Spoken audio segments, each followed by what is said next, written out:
अरे आग लगे, ये भी कोई जिंदगी है। सुबह से चिल्लम चिल्ली पुकार सुन के मैं तो तंग आ गई हूँ। अरे वो भी क्या दिन थे जब मैं गांव में रहा करती थी। पहले बड़ी सुखी थी मैं। पहले मेरी जिंदगी क्या थी और अब क्या हो गई है। शहर में तो लोग भेड़ बकरी की तरह जीते हैं। जीने का असली मजा तो गांव में है। क्यों, क्या हुआ माँ जी? आज गांव की बहुत याद आ रही है आपको? अरे हाँ बहू, शहर का जीना भी कोई जीना है। लोगों की आधी जिंदगी तो सड़कों के ट्रैफिक में निकल जाती है और यहाँ रखा ही क्या है। एक बात कहूं, दिल्ली शहर अब पहले जैसा नहीं रहा। क्या माँ, जब देखो गांव के गुणगान गाती रहती हो। ठीक है, इस बार ना बच्चों के कॉलेज की छुट्टियों में हम सब गांव चलेंगे, ठीक है? हाँ, ये ठीक है। फिर कुछ दिनों के बाद सारा परिवार अपने गांव चला जाता है। अरे वाह, कितनी ताजी और साफ हवा है, कितनी शांति है यहाँ। चल बहू, अब बढ़िया सा खाना बना दे, मजे से आंगन में बैठ के खाएंगे। सुशीला गांव का माहौल देख बड़ी खुश होती है। 2 दिन के बाद गांव की कुछ औरतें सुशीला के घर आती हैं। बड़े दिनों के बाद गांव आई है सुशीला। हमें तो लगा कि तू शहर जाके गांव को भूल गई। और बतिया, तेरी बहू कैसी है? जरा मिलवा तो उससे। अरे मेरी बहू तो लाखों में एक है। बड़ी किस्मत वाली हूँ मैं जो मुझे जानकी जैसी बहू मिली है। हमेशा मेरी सेवा में लगी रहती है और आज तक कभी पलटकर जवाब नहीं दिया उसने। सुशीला की बातें सुनकर सभी औरतें हंसने लगती है।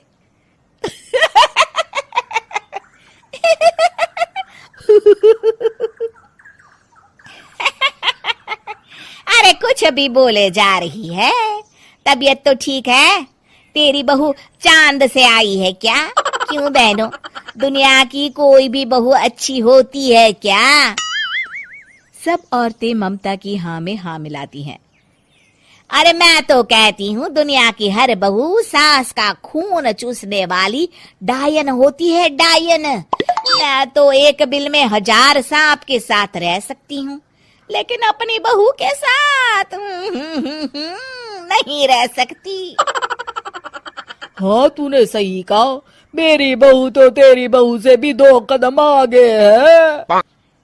सब औरतों की बातें सुनकर ममता मन ही मन बड़बड़ाती है। अरे ये गांव सुधर गया, लेकिन औरतें नहीं सुधरी। अगर थोड़ी देर और इनकी बेवकूफी भरी बातें सुनूंगी तो मैं सच में पागल हो जाऊंगी।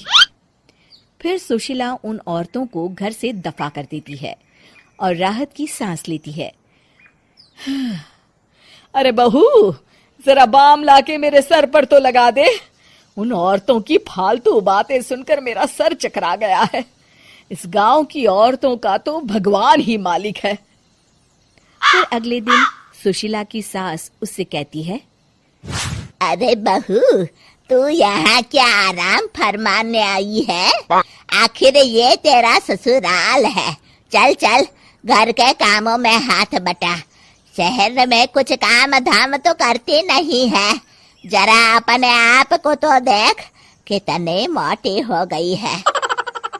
सारा दिन घर का काम करने के बाद शाम को सुशीला, हाय मेरी कमर, हाय मेरे पैरों ने तो जवाब दे दिया।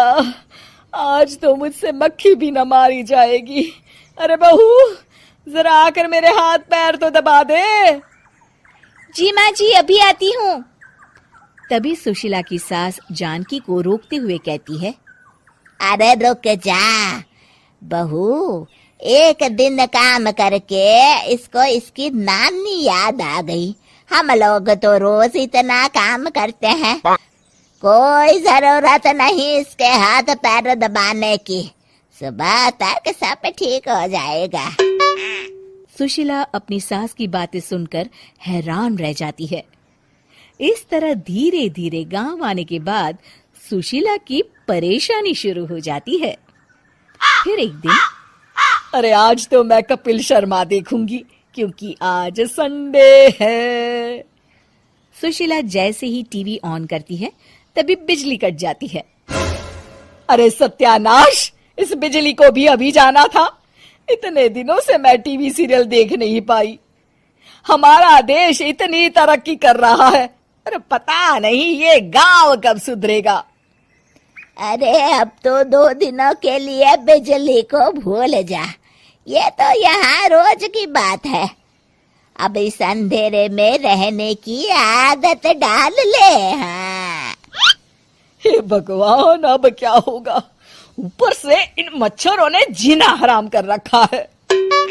दूसरी तरफ घर के काम कर करके और बिना किसी सुविधा के सुशीला तंग आ जाती है और उसे शहरी जीवन याद आने लगता है।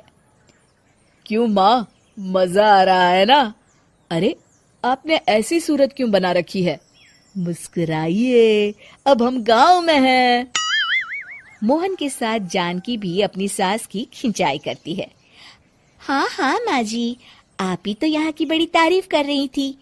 फिर अभी तो कुछ ही दिन बीते हैं, वैसे भी अब तो आप यहीं रहने वाली है ना? अरे नहीं नहीं बहू, मैं एक दिन और यहाँ रुकी तो मर जाऊंगी। मुझे शहर ले चलो। क्या दिन थे, कितनी सुखी थी मैं वहां। ठीक है माँ, हम कल ही वापस शहर चले जाएंगे। इस तरह सुशीला शहर आ जाती है और फिर कभी दोबारा गांव जाने की जिद नहीं करती।